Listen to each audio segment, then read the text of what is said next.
കഴിഞ്ഞ സന്നാഹ മത്സരത്തിൽ സഞ്ജുവിന് ഒന്നും തന്നെ ചെയ്യാൻ സാധിച്ചില്ല. ആ പിച്ചിൽ കളിക്കാർക്ക് കളിക്കാൻ സാധിക്കുന്നില്ലെന്നാണ് രോഹിത് ശർമ്മ പറഞ്ഞത്.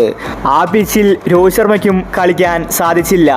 ഈ പിച്ചിലെ പ്രകടനം നോക്കുന്നില്ലെന്നാണ് രോഹിത് ശർമ്മ വ്യക്തമാക്കിയത്. ഇപ്പോൾ ഇന്ന് പ്രാക്ടീസ് മാച്ച് കളിച്ചിരിക്കുകയാണ്. ഇന്നത്തെ മത്സരത്തിൽ സഞ്ജുവും കോഹ്ലിയുമാണ് ഫോമായത്. രണ്ടുപേരും തകർത്തടിച്ചിരിക്കുകയാണ്.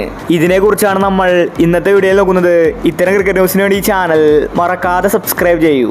കോഹ്ലി കഴിഞ്ഞ മത്സരം കളിച്ചിട്ടുണ്ടായിരുന്നില്ല. ഇപ്പോൾ കോഹ്ലി ഇന്ത്യൻ ടീമിനോടൊപ്പം തന്നെ ജോയിൻ ചെയ്തിരിക്കുകയാണ്. ഇന്ത്യയുടെ അടുത്ത മത്സരം അത് അയർലൻഡുമായിട്ടാണ്. ജൂൺ 5 രാത്രി 8 മണിക്കാണ് മാച്ച്.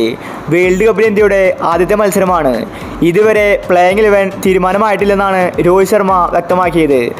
ഇപ്പോഴിതാ ഇന്ത്യൻ താരങ്ങൾ ഇൻട്രാ സ്ക്വാഡ് മത്സരങ്ങൾ കളിച്ചിരിക്കുകയാണ്.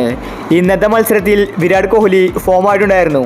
കോഹ്ലി ബൗളേഴ്സിനെ തലങ്ങും വിലങ്ങും ആക്രമിച്ചു. കോഹ്ലി മാത്രമല്ല, സഞ്ജുവും ഫോമായി. കോഹ്ലിയും സഞ്ജുവും ഇന്ന് ഒരുമിച്ചിറങ്ങി. ഒരുപക്ഷെ അടുത്ത മത്സരത്തിൽ കോഹ്ലിയും സഞ്ജുവും ഓപ്പണിംഗിൽ ഇറങ്ങാനുള്ള സാധ്യതയും തള്ളിക്കളയാൻ സാധിക്കില്ല. സഞ്ജുവിനെ ഒന്നും കാണാതെ രോഹിത് ശർമ്മ ഓപ്പണിംഗിൽ കളിപ്പിക്കില്ല. അവരുടെ മനസ്സിൽ എന്തോ പദ്ധതിയുണ്ട്. കഴിഞ്ഞ മത്സരത്തിൽ പിച്ചിന്റെ കുഴപ്പം കൊണ്ടാണ് സഞ്ജു ഫോമാകാഞ്ഞത്. സഞ്ജുവിന് മാത്രമല്ല, ഒരുവിധം എല്ലാ താരങ്ങൾക്കും പണി കിട്ടി. ആ പിച്ചിൽ കളിക്കാൻ സാധിക്കുന്നില്ല.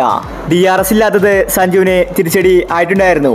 എന്നാൽ അയർലൻഡിനെതിരെ സഞ്ജു തകർത്തടിക്കുമെന്നത് ഉറപ്പാണ്. അതിൻ്റെ മുന്നോടിയായിട്ടാണ് സഞ്ജു ഇന്ന് അടിച്ചു കളിച്ചിരിക്കുന്നത്. സഞ്ജുവും കോഹ്ലിയും ഫോമിലേക്ക് എത്തിയതിൽ ആരാധകർ ആവേശത്തിലാണ്. ഈ രണ്ട് താരങ്ങളും ഓപ്പണിംഗിലുണ്ടെങ്കിൽ പവർ പ്ലേയിൽ വെടിക്കെട്ട് ബാറ്റിംഗ് നമുക്ക് കാണാൻ സാധിക്കും. ഒരു ഓപ്പണറായിട്ട് സഞ്ജു തന്നെ വരുമെന്നാണ് റിപ്പോർട്ട്. കഴിഞ്ഞ മത്സരത്തിൽ കളിക്കാൻ സാധിക്കാത്തത് സഞ്ജു ഇന്ന് ഗ്രൗണ്ടിൽ തീർത്തിരിക്കുകയാണ്. ഇന്നത്തെ പരിശീലനത്തിൽ സഞ്ജു ആയിരുന്നു താരം. സഞ്ജുവിൻ്റെ ഓരോ സിക്സും ഒന്നിനൊന്ന് മികച്ചതായിരുന്നു.